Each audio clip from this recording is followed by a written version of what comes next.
हमारे जो राम भगवान जी हैं, श्री राम जी हैं, और वो भी तो माता पिता जी के पैर पड़ते थे। हाँ? और वो तो माता पिता की आज्ञा का जो पालन करता है वो ही मतलब मोक्ष का उत्तरदायी होता है। देखो गुरुजी की वाणी है कि मात पिता मिल जाएंगे लख 84 माई, सदगुरु सेवा और बंद की फिर मिलन की नाई। तो पत्थर पूजे हरी मिले तो मैं पूजूं पहाड़, दाती से चक्की भली फीस का संसार। अगर दर्शकों, स्वागत है आपका पब्लिक फास्ट डिबेट में। आज हम मौजूद हैं संत रामपाल जी महाराज के सतलोक आश्रम उड़दन बैतूल मध्य प्रदेश में। यहाँ पर कुछ आए संत रामपाल जी महाराज के फॉलोवर्सों से जानना चाहते हैं। यहाँ पर कुछ लोग आए हैं जो राम भगत हैं, मतलब जो हिंदू धर्म में जो भी भक्ति करते हैं वो सभी भक्त हैं। तो हम जानते हैं उनके क्या विचार हैं और क्या जानना चाहते हैं संत रामपाल जी महाराज के अनुयायियों से। नमस्कार सर। नमस्ते सर। क्या नाम है आपका? सर मेरा नाम यश डहरिया है, मैं छिंदवाड़ा मध्य प्रदेश से आया हूँ। सर क्या जानना चाहते हैं आप संत रामपाल जी महाराज के शिष्यों से? सर मुझे मेरे दोस्त के द्वारा बताया गया था कि यहाँ पे मतलब एक धर्म भंडारा का आयोजन किया गया है जिसमें कि मतलब धार्मिक क्रियाएं होंगी। लेकिन यहाँ पे सबसे पहले जब मैं यहाँ पे पहुँचा तो देखो, सबसे पहली बात यह है कि धार्मिक की बातें कहें अपन तो धर्म से रिलेटेड मतलब हिंदू धर्म में जो पंचदेव हैं या फिर जो 33 करोड़ देवी देवता हैं, कुरान मतलब जो मुस्लिम धर्म में उसने भी मोहम्मद साहब जी हैं। तो अगर हम धार्मिक जगह पर जाते हैं तो उनसे संबंधित फ़ोटो अपने को मिलना चाहिए। लेकिन यहाँ पर ना तो हिंदू धर्म की फ़ोटो हैं, ना ईसाई धर्म की फ़ोटो हैं, या ना मतलब मुस्लिम धर्म की फ़ोटो हैं। मतलब यहाँ पे इनका धर्म ही समझ नहीं आ रहा है कि हिंदू है, मुस्लिम है, या मतलब किस प्रकार का धर्म है। क्योंकि यहाँ केवल कबीर साहब जी की फ़ोटो लगी हुई हैं, तो इससे हमें ये क्लियर नहीं हो पा रहा है ये धर्म हिंदू धर्म है या नहीं है, क्या फिर हिंदू विरोधी हैं। ये आपको किन किन की फोटो, किसकी फोटो हमारा नहीं मिली? होता है कि किसी की फोटो नहीं दिखाई दे रही है यहाँ पे। दर्शकों देखा आपने, इन्होंने कहा कि संत रामपाल जी महाराज के सतलोक आश्रम में किसी भी देवी देवता की फोटो देखने को नहीं मिली। तो हम जानते हैं संत रामपाल जी महाराज के अनुयायियों से ऐसा क्यों। नमस्कार सर। नमस्कार। क्या नाम है आपका? अजय दास। सर जैसे कि इन्होंने बताया, जो लोग आपके आश्रम में आए इन्होंने बताया कि संत रामपाल जी महाराज के आश्रम में कोई भी देवी देवता की फोटो देखने को नहीं मिली, क्या कारण है? देखो सर्वप्रथम स्वयं संत रामपाल जी महाराज हमें सत्संग के माध्यम से बताते हैं कि तीनों दल कमल बसे ब्रह्मा विष्णु महेश, और प्रथम इनकी वंदना फिर सुन सदगुरु उपदेश। तो संत रामपाल जी महाराज जी हमें क्या है, शास्त्र के आधार से जो हमारे वेद और गीता, जो हमारे वेद और गीता जी है, और जो ब्रह्मा विष्णु महेश जी है उनसे जो बड़ी शक्ति है दुर्गा जी है, और भी बहुत सारी है, काल भगवान, अक्षर पुरुष और पूर्ण परमात्मा कबीर साहब जी, उनकी सही विधि से जो हमारे शास्त्र बताते हैं, शास्त्र के अनुसार सही विधि भक्ति की सही विधि बताते, जो उनके मूल नाम है, जो उनके वेदों में मंत्र है, जो उनके मेन मंत्र है, उनकी सही विधि बताते, मंत्र का उच्चारण बताते संत रामपाल जी महाराज। क्या कहेंगे? तो सर जैसा कि आपके जो गुरुजी हैं वो वेदों से मंत्र बताते हैं, तो आज का जो हमारे शंकराचार्य जी हैं, बड़े बड़े महापुरुष हुए हैं, वो तो बिल्कुल गीता जी को बिल्कुल चारों वेदों के मतलब रचे पूरे मतलब ज्ञानवान थे। वो भी तो श्लोकों के माध्यम से अपनी सत्संग प्रवचन को देते थे। तो क्या उनमें भी तो मतलब भगवान मतलब वो भी तो मिला सकते हैं। इन्होंने बोला है कि तीनों देव कमल दल बसे ब्रह्मा विष्णु महेश, तो हमारा ब्रह्मा विष्णु महेश की तो पूरी भक्ति छुड़वा रहे हैं ना। ये कहाँ फिर उन्हों का नाम क्यों ले रहे हो? ये ऐसा फोटो नहीं कहीं लगी हो, बता दो, कोई बता दो आप एकदम कौन है कैसा है। बात देखो, पहली बात ये है कि भाई साहब हिंदू धर्म की बात कर रहे हो तो सबसे पहले हिंदू धर्म में जो कि प्राचीन के जो महापुरुष थे, पंडित लोग थे, वो भी तो बिल्कुल आधार से ज्ञान दे रहे हैं। क्या उनसे मुक्ति संभव नहीं है? आप बताइए। हमारे शंकराचार्य हो चुके हैं, आज चार शंकराचार्य जी हैं, और हमारे जो तीर्थ स्थान हैं वहाँ पर जा रहे हैं, मतलब वहाँ से मुक्ति संभव है। आज तीर्थ स्थानों पर कितना महत्व दिया गया है बताइए आप। मगर ये संत रामपाल जी महाराज जी के जो शिष्य हैं ये तीर्थों में जाते हैं, ना मंदिरों में जाते हैं। मतलब ये प्रकार से हिंदू धर्म के विरोधी टाइप हमको लगते हैं। इसमें आप मतलब जानना चाहेंगे सर से कि ये कैसा है? मतलब सरासर हिंदू विरोधी लग ही रहा है ना। सर इन्होंने कहा कि जैसे कि इनके जो हिंदू धर्म के धर्मगुरु हैं शंकराचार्य हैं, उनको वेद शास्त्रों का ज्ञान कंठस्थ याद है, और यहाँ पर आप संत रामपाल जी महाराज को ही सब कुछ और देवी देवताओं की वगैरह फोटो वगैरह भी नहीं, उनको ना मानते हैं लोग। क्या चाहते हैं, क्या कहना चाहते हैं? देखो सर्वप्रथम तो आपको बता दें कि बात आप आ रही हिंदू धर्म हिंदू महान की है ना, तो संत रामपाल जी महाराज हमारे जो शास्त्र है, पहला पॉइंट तो ये कि वेद और गीता जी के अनुसार भक्ति बता रहे हैं। दूसरी चीज़, जो भी दुखी है, जैसे कि हम सभी भक्ति कर रहे फिर भी हमारे दुख तकलीफ दूर नहीं होते, तो शास्त्र के आधार से भक्ति बता रहे। और कोई अगर दुखी है, कोई परेशान है, बाढ़ आपदा अगर आ रही है तो वहाँ भी गुरुजी के जो भगत है वो वहाँ लोगों को राहत पहुँचा रहे, भोजन तक की व्यवस्था कर रहे हैं। अभी जो बाहर वो चल रहा था, हिंदुओं पे विरोध चल रहा था, उसके विषय में भी संत रामपाल जी महाराज जी के माध्यम से रैली निकाली जा रही थी। तो संत रामपाल जी महाराज किसी भी गुरु का विरोध नहीं कर रहे, वो हमारे शास्त्र के हिसाब से बताते। बात आ रही सच्चे गुरु और झूठे गुरु की, तो पूर्ण परमात्मा जी की वाणी है कि जा दिन सदगुरु बेटिया 100 दिन लेके जानो, और बाकी समय व्यर्थ गया बिना गुरु के ज्ञान। गुरु बहुत सारे हैं संसार में, लेकिन जिस दिन सदगुरु परमात्मा जी को सदगुरु बोलना पड़ा, जिस दिन हमें सदगुरु से नाम उपदेश मिलता, उस दिन हमारा जन्म होता, उसी दिन हमको मतलब जन्म होता है, मोक्ष के मार्ग मिलता हमको। बात सदगुरु की आ रही है, सच्चे गुरु की। आप हमारे धर्म गुरुओं को कैसे झूठा साबित कर सकते हैं? सर धर्म गुरुओं को हम झूठा नहीं बोल रहे। स्वयं धर्म गुरु से अगर हम कोई क्वेश्चन करें, प्रश्न करें कि पूर्ण परमात्मा की क्या पहचान, भगवान साकार है कि निराकार, गुरु पद पे बैठे हुए उनको यही नहीं मालूम है कि सर्व सृष्टि की रचना कैसे हुई, भक्ति की विधि क्या है, परमात्मा जी कौन है, मोक्ष का मार्ग क्या है, उनको यही नहीं मालूम है। हमारे शास्त्र बोल रहे हैं कि भगवान साकार है, सशरीर है, परमेश्वर ने 6 दिन में सृष्टि रची है। गुरु पद पे बैठे हुए उनको इतना ही नहीं मालूम। जब उनको ही नहीं मालूम तो हमको क्या जानकारी देंगे वो? हम सभी भक्ति कर रहे, फिर भी हमारे दुख तकलीफ दूर नहीं हो रहे। क्या कहेंगे सर? और हमारे जो धीरेन्द्र शास्त्री जी है, वे क्या इनके भगवान से क्या कमजोर है क्या? वो भी तो भगवान है हमारे, जो कोई भी बता देते, पर्चा खोल देते हैं फटाफट के नाम से पर्चा, इसका नाम से पर्चा है, तो वो क्या? देखो भाइयों, ये है सिद्धि के अंतर्गत आता है क्या, और पूर्ण परमात्मा के जी के पास तो असंख्य सिद्धियां हैं। तो चमत्कार तो बहुत सारे दिखा सकते हैं, कोई जादूगर आता वो भी 2 मिनट के लिए चमत्कार दिखा दे, लेकिन बात आती है भक्ति की मेन। हम सभी भक्ति करते फिर भी उसका रिजल्ट नहीं मिलता। मेन है पॉइंट के भक्ति, मोक्ष मेन पॉइंट है, ये मोक्ष। तो भक्ति मेन जरूरी है कि हमारा शास्त्र भक्ति के विषय में बताते हैं। सिद्धि तो हर कोई दिखा सकता है, जादूगर वगैरह। क्या कहेंगे, क्या कहेंगे? देखिए, हम भी, हमारे जो धर्म गुरु है, जैसे हम भी फॉलो करते हैं धीरेन्द्र शास्त्री जी को, ठीक है। अभी कुंभ का मेला चल रहा था, उनने भी वहाँ पर गए, उनने भी मोक्ष की बातें कही, वहाँ पर वो हुआ, अमृत गिरा करके बताया। मोक्ष की प्राप्ति तो हम भी बजरंग बली के वो हैं, ठीक है। जैसे ये देखो अभी, है ना, हम भी फॉलो करते हैं, है ना। तो उनने तो वहाँ पर जितने अभी वो हुए, तो उनको भी तो उनने मोक्ष करके बताया है। अभी वहाँ पर कुछ ऐसे वो हुआ है, तो उनने धीरेन्द्र शास्त्री ने भी तो मोक्ष हुआ करके बोले हैं वहाँ पर। क्या हुआ है वहाँ पर? वहाँ पर किसी भगत भाई जो गए थे वहाँ से, तो उनका शरीर छूट गया है। तो धीरेन्द्र शास्त्री जी ने मोक्ष की बातें कही है उनके लिए। उन्होंने कहा है गंगा घाट पर जो मृत्यु हुई है तो वो मोक्ष को प्राप्त हुए हैं। हमारे धीरेन्द्र शास्त्री जी बता रहे हैं, मतलब मृत्यु पाएगा वो, क्या कहते हैं, वो मोक्ष पाएगा। जय श्री राम, जय जय श्री राम, जय जय श्री राम।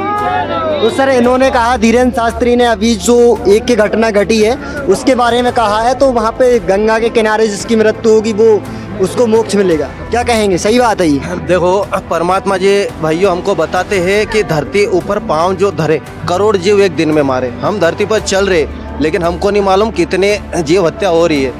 बात आ रही है तीर्थ स्थान की। देखो, तो तीर्थ स्थान में अगर नदी में नहाने से ही, मतलब गंगा स्नान में नहाने से हमारा अगर मोक्ष हो रहा है, तो जो गंगा नदी के अंदर जीव जंतु है, कीड़े मकोड़े, मछली केकड़े वगैरह, उनका तो पहले ही मोक्ष हो जाना चाहिए। वो तो उसी में रहते हैं 24 घंटे। इसका जवाब आपके पास हो? है किसी के पास जवाब? नहीं, वो तो देखिए सर, वो तो ऐसा है कि वो तो जीव जंतु है, जीव तो कहीं भी डाल सकता है भगवान। ऐसा थोड़ी है कि भाई उसका मोक्ष ही होना जरूरी है। उनके कर्म के हिसाब से। भगत जी, जैसे प्रयागराज में अभी कुंभ का मेला चला हुआ है, उसमें कोई दुखद घटना घटी है, तो हमारे गुरुदेव जी बताते हैं कि जैसे मोक्ष जो होता है वो किसी के कहने से नहीं होता है, उसके लिए धर्मशास्त्र अनुसार सद्भक्ति करनी होती है, और सद्भक्ति करने के अनुसार ही मतलब मोक्ष को प्राप्त किया जा सकता है। और हम ये कैसे जाने कि सद्भक्ति कौन सी है और शास्त्र विरुद्ध ये साधना कौन सी है? तो इसके लिए हमें हमारे गीता वेद पुराण में देखना पड़ेगा, क्योंकि संत रामपाल जी महाराज जी जो है वो हमें दिखाते हैं, एक एक शास्त्र को खोल के दिखाते हैं कि ये सद्भक्ति ये है, मोक्ष के मंत्र ये है। तो इस प्रकार मतलब प्रमाणित करके बताते हैं। और जो धीरेन्द्र शास्त्री जी इनका धर्मगुरु का जो बोल रहे हैं, उन्होंने आज तक कभी भी नहीं बताया हमें कि मोक्ष का मतलब शास्त्र में ये प्रमाण है, ये नहीं है। उनकी मर्जी से बोल रहे हैं। ये तो ऐसा हो गया अपनी अपनी डफली अपना अपना राग, तो ऐसे कह देने से मोक्ष नहीं होता है वो।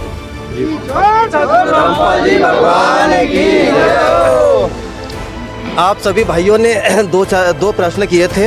एक तो श्री राम जी के आप जयकारे लगा रहे थे, है ना। तो आप सभी को हम बता दें क्या कि जो पूर्ण परमात्मा है, तो राम राम यह जगत बोराना, आदि राम को बिरला जाना। तो हम सभी सुबह शाम राम राम जब सभी बोलते हैं, लेकिन आदि राम की डेफिनेशन है आपको कि वास्तव में आदि राम कौन है? जो बांझन को पुत्र, जो जिनको आँख नहीं रहे उनको कोड़ी देने का काम, मतलब आँख देने का काम, जिनको पुत्र नहीं हो उनको संतान देने का, जो निर्धन हो उसको परमात्मा जी सुख दे, धन दे, वो वास्तव में सर्व सृष्टि का आदि राम कौन है?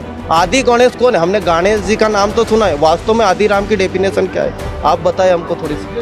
आप बताओगे कि आदि राम कौन है? आप कह रहे हो कि आदि राम, तो आप बता सकते हो कौन है? हमें इस चीज की जानकारी बताओ। पहली बार सुन रहे हैं आदि राम, पहली बार सुन रहे हैं आदि राम कहाँ है? दशरथ के जो हमने तो यही सुना था कि दशरथ का पुत्र है वही राम है। वही राम जानते हैं, उन्हीं को राम मानते हैं हम, तो उन्हीं को भगवान मानते हैं हम तो। लिखा हुआ है, रामायण में लिखा हुआ है, रामायण में प्रमाण कर रही है इस बात का कि राम ही भगवान है, राम ही परमात्मा है, ठीक है। और इससे पहले कबीर साहब जी ने बाद में आए, राम भगवान तो पहले आए थे, पहले से आए थे। ये तो हम शुरू से जान रहे हैं। हमारे धर्मगुरु भी ये चीज़ बता रहे हैं कि राम ही हमारे परमात्मा है, राम ही भगवान है। सर ये इनका कहना है कि राम ही भगवान है, राम ही परमात्मा है। संत रामपाल जी महाराज अभी आए, कबीर साहब अभी आए, राम भगवान तो और पहले से हैं, तो वही भगवान हुए, इनका कहना है। देखो भाइयों, परमात्मा जी की वाणी है क्या कि युग 70 हम ज्ञान दिया जीवना समझा एक। तो परमात्मा जी ने जब सृष्टि रची बहुत समय से ज्ञान दे रहे।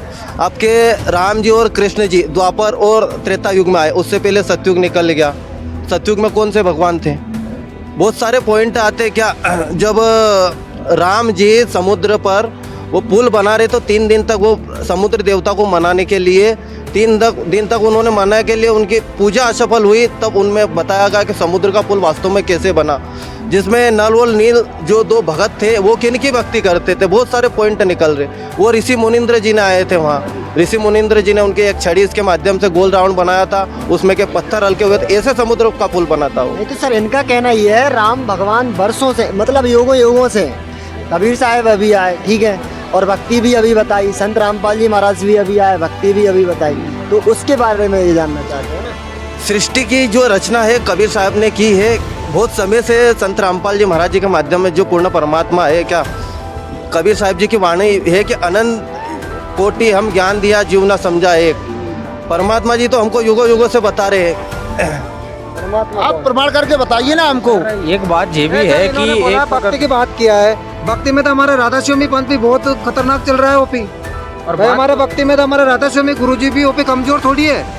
वो बात तो ये भी है सर कि देखो आज जो आपके संत रामपाल जी महाराज तो अभी के हैं, लेकिन जो हमारी पुरानी रीति रिवाज है, पारंपरिक साधना है, वो भी तो हम करते आ रहे हैं। मतलब तीर्थ स्थानों पर जा रहे हैं, मंदिर पूजा कर रहे हैं, माता पिता के पैर पड़ रहे हैं, ये सब हमारी परंपराओं से चली आ रही है। तो क्या संत रामपाल जी महाराज पैर पड़ना भी मना करते हैं? बिल्कुल सर मना करते हैं। संत रामपाल जी महाराज बिल्कुल मना करते हैं, पैर नहीं छूना है। बहन बेटी के छुओ मत, किसी को छुड़ाओ। क्यों मना है वो बताइए। न किसी की तिलक लगवाना। अरे महावीर, अरे बहन बेटी का ही पैर नहीं छूने देते वो तो। बहन बेटी को ही दूर कर दिया उन्होंने, बहन बेटी को पैर छीने तो उनको ही दूर कर दिया। सर क्या ये बात सही है, संत रामपाल जी महाराज पैर छूने से मना करते हैं? देखो पैर छूना, अगर हमको मोक्ष अगर चाहिए, हम जब गुरु बना लेते हैं हम क्या, तो भगवान की वाणी है कि जो गुरु वचन पे डट गया मिट गए लक 84। जो गुरु जी बताए हमको, फिर गुरु किस लिए बना रहे? अगर हम पैर छू रहे हैं किसी इंसान के, तो फिर गुरु की क्या आवश्यकता है? पैर तो गुरु के भी पड़ते हैं ना। वहीं आ रही है, यही तो परंपरा चली आई। वही तो परंपरा है ना सर, गुरु की परंपरा है। गुरु क्या कहेंगे? रामायण जी में लिखा है, प्रात काल उठ के रघुनाथा, मात पिता गुरु ना भाई माता। आप सब देख रहे हैं, सबने देखी है, रामायण जी पढ़ी है सभी लोगों ने। उसमें कहीं पाँव पड़ने का, पैर पड़ने का जिक्र नहीं है। खाली माता पिता के लिए नमन करने का है। और गीता जी में बताया है, गुरु को कीजिए दंडवत कोटि कोटि प्रणाम। गुरु के लिए बताया है दंडवत प्रणाम। जो तत्वदर्शी संत है उसके लिए दंडवत प्रणाम बताया है। वहाँ पढ़ने का कहीं जिक्र नहीं है। क्या कहेंगे सर इनके? हम कैसे मानेंगे? संत रामपाल जी महाराज जी पूर्ण संत है। ये जानना चाहते हैं संत रामपाल जी महाराज को कैसे पूर्ण संत माने, कौन बताए? पूर्ण संत की पहचान है, उनके 4 पॉइंट है क्या। सर्वप्रथम जो पूर्ण संत होते हैं वो शास्त्र के अनुसार भक्ति बताते हैं। दूसरा जो पॉइंट है कि किसी भी धर्म जाति के लोगों को से वो नफरत नहीं करते, सभी को एक समान भक्ति बताई जाती है। और तीसरा पॉइंट है कि स्वयं भी भक्ति करते हैं, वो शास्त्र के आधार से भक्ति बताते हैं। हमारे संत भी तो भक्ति बता रहे हैं ना, वो भी राम राम जपने को बोलते हैं। तो हमारे राधे राधे जपने को बोलते हैं, वो भी तो बता रहे हैं, वो भी नाम जप बता रहे हैं ना। बोलते हैं राधे श्याम बोलते हैं। बहुत सारे ऐसे मंत्र हैं जो हमारे धर्मगुरु बताते हैं। क्या वो गलत है क्या? ओम नमः शिवाय, हमारे वासुदेवाय नमः बताते हैं। क्या गलत है ये सब मंत्र? ये सब गलत है क्या? हमारे गुरुजी बता रहे हैं जैसे इसमें गीता जी में ओम मंत्र का जाप है। ओम मंत्र का जाप ओम तत्सत 3 प्रकार का मंत्र बताया है। और ओम मंत्र के ब्रह्म लोक तक गए हुए प्राणी फिर भी जन्म मृत्यु में है ओम का नाम जाप करने वाला, तो उससे मोक्ष कैसे होगा अपना? तो जीव के कर्म के अनुसार है ना भाई। पुण्य करेगा तो भाई स्वर्ग जाएगा, वो तो पाप करोगे तो फिर नरक जाओगे। तो इसमें देखिए धीरेन्द्र शास्त्री ने तो बोला है कि गंगा के तट पे मरने से, मतलब गंगा के किनारे मरने से मोक्ष होता है। फिर कर्म की कहाँ से बात सर, क्योंकि भगवान के स्थान पे वो गए हैं। बात के लिए मैं ही बोलना चाहूँगा, हमारे धीरेन्द्र शास्त्री जी ने अभी मीडिया के सामने बोले हैं इस बात को कि जो गंगा में आके, जो सबसे प्रथम जो गंगा में नहीं आएगा वो पापी आत्मा है, और जो यहाँ आके अगर उसकी मृत्यु भी यहाँ प्राप्ति हो तो उसको मोक्ष प्राप्त होगा। प्राप्त होगा। वो भी हमारे धर्मगुरु, वो भी तुम्हारे धर्मगुरु, हमारे धर्मगुरु तो ये भी ओपन चैलेंज कर रहे हैं कि जो यहाँ आके। देखिए, महाभारत में एक प्रकरण आता है, जो पितामह भीष्म थे वो गंगा पुत्र थे। गंगा पुत्र के बारे में मतलब महाभारत जी में आता है कि उन्होंने अपने कर्म खराब कर लिए थे दुर्योधन के साथ में रह के, तो उनको भी मतलब वो सरसैया पे उनको पाप कर्म दंड भोगना पड़ा। तो वो स्वयं तो गंगा पुत्र थे ही, तो जब उन गंगा मैया अपने पुत्र के कर्म नहीं काट सकी तो अपने कैसे काट सकेंगी? ये भी मतलब धीरेन्द्र शास्त्री जी से पूछना चाहते हैं हम कि जब मतलब जो दुर्घटना में अगर मृत्यु हुई है उनका मोक्ष हो गया, फिर गंगा पुत्र उनका क्यों नहीं हुआ? बिल्कुल सर, क्या कहेंगे? सर वो तो हमारे जो परंपरा है, हमारे धर्मगुरु तो ऐसे ही बताते हैं कि तीर्थों पर जाने से मोक्ष होता है, माता पिता की पूजा करने से मोक्ष होता है। तो हम आपकी बात कैसे माने सर? ये बात भी है कि हमारे जो राम भगवान जी हैं, श्री राम जी हैं, और वो भी तो माता पिता जी के पैर पड़ते थे। हाँ?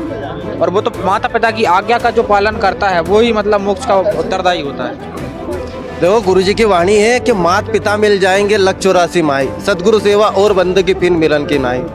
तो माता पिता तो देखो हमको पशु योनि में भी मिलेंगे, पक्षी योनि में भी मिलेंगे, जो हम क्रिया कर रहे वो पशु पक्षी भी योनि भी कर रहे, लेकिन सदगुरु सेवा और बंदगी फिर मिलन की नाई, यानी सच्चे गुरु बार बार नहीं मिलते, सेवा और बंदगी दोबारा नहीं मिलती। भगवान की वाणी है कि गुरु बड़े है गोविंद से मन में देख विचार, हरि सुमरे सो रोए गए गुरु भजे पे होए पार। तो जो पूर्ण गुरु होते हैं, गुरु का पद तो बड़ा बताया है। तो माता पिता की तो बात की बात आती है, परमात्मा जी ने बोला है माता पिता की जो हमसे सेवा होती है वो तो करते ही है। हम माता पिता की बुराई नहीं करते ना। माता पिता देखो, कोई रोगी है, माता पिता की जो सेवा है, बीमार है, इलाज वगैरह करवाने का कर्तव्य हमारा बनता ही है। जो सेवा हो जाती है वो करती है, लेकिन भक्ति भी जरूरी है। मेन पॉइंट है भक्ति, सदगुरु सेवा और बंदगी फिर मिलन की ना। आपका साफ मतलब मेरे को तो ये समझ में आ रहा है कि आप कह रहे हो कि जो मंदिर में भगवान नहीं है एक प्रकार से साफ, क्योंकि आप ना मंदिर जाते। मान चलो आप सीधा ब्लेम कर रहे हो कि अयोध्या में जो राम मंदिर है या फिर जहाँ भी जो मंदिर बने हुए हैं उनमें भगवान नहीं है। मतलब आप मूर्ति पूजा का खंडन कर रहे हो कुल मिला के। लेकिन हमारे जो धर्म गुरु हैं वो तो मूर्ति पूजा करवा रहे हैं पहले से ही। यज्ञ होते हैं हमारे 5 मतलब जो भी होते हैं 5 कुंडी यज्ञ होते हैं, मतलब कुंड बना के हम साधना करते हैं, वेद मंत्र का उच्चारण करते हैं, उससे भी तो हमारा मोक्ष संभव। और अखंड पाठ जो भी चलता है हमारा रामायण का, अखंड रामायण चलती है हमारे यहाँ, उसका भी पाठ करते हैं। तो इससे हमें मोक्ष आराम से मिल जाएगा। हमारे धर्मगुरु ये हमें बताते हैं। बिल्कुल। क्या कहेंगे सर, क्या कहेंगे? हमारे गुरु जी संत रामपाल जी महाराज बताते हैं, पत्थर पूजे हरि मिले तो मैं पूजूं पहाड़, ताते से चक्की भली पीस का है संसार। अगर पत्थर पूजने से परमात्मा की प्राप्ति होती हो तो संत रामपाल जी महाराज जी बता रहे हैं कि बेटा पहाड़ के पहाड़ पूज लो, इससे तुम्हें परमात्मा प्राप्ति हो जाए। उससे तो अच्छी चक्की है, कम से कम उसमें दाने डाल देते, वो पीस के संसार को खिला रही है।